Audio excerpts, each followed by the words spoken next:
बहुत समय पहले सत्ययुग में एक बहुत ही शक्तिशाली असुर राजा रहता था। उसका नाम था हिरण्यकश्यप। वो बहुत शक्तिशाली था, लेकिन उतना ही अहंकारी भी था। वो अमर होना चाहता था। इसके लिए उसने जंगल में जाकर भगवान ब्रह्मा की कठोर तपस्या की। वो कई वर्षों तक बिना हिले बिना खाए भगवान का ध्यान करता रहा।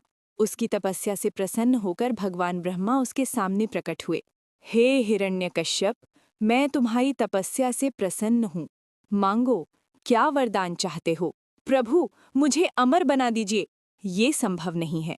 जो जन्म लेता है उसकी मृत्यु निश्चित होती है। तो मुझे ये वरदान दीजिए, मेरी मृत्यु न किसी मनुष्य से हो, न किसी पशु से, न दिन में हो न रात में, न घर के अंदर हो न घर के बाहर, न किसी अस्त्र से हो न किसी शस्त्र से, न जमीन पर हो न आकाश में।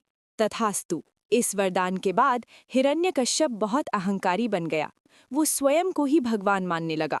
आज से कोई भगवान विष्णु की पूजा नहीं करेगा, सभी केवल मेरी पूजा करेंगे।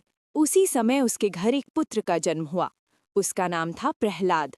प्रहलाद बचपन से ही भगवान विष्णु के सच्चे भक्त थे। ओम नमो नारायणाय, ओम नमो नारायणाय। जब हिरण्यकश्यप ने ये देखा तो वो बहुत क्रोधित हुआ।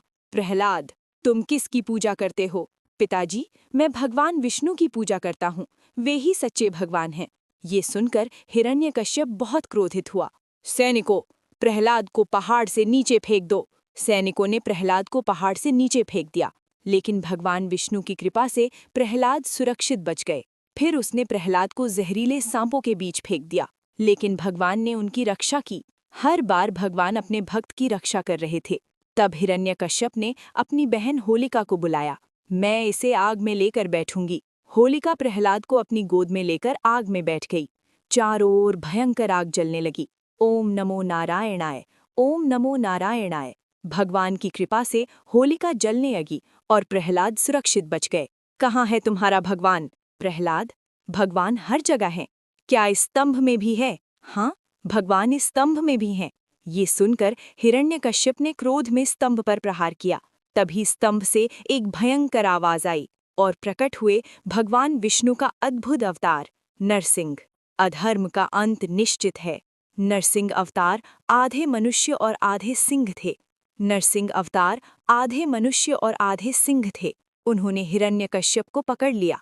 समय था संध्या का, जो न दिन था न रात। स्थान था महल का द्वार, जो न अंदर था न बाहर। उन्होंने हिरण्यकश्यप को अपनी जांघ पर रखा, जो न जमीन थी न आकाश, और अपने नखों से उसका अंत किया, जो न अस्त्र था न शस्त्र। इस प्रकार भगवान ने अपने भक्त की रक्षा की और संसार को ये सिखाया, सच्ची भक्ति की हमेशा जीत होती है और बुराई का अंत निश्चित होता है। जय श्री हरि।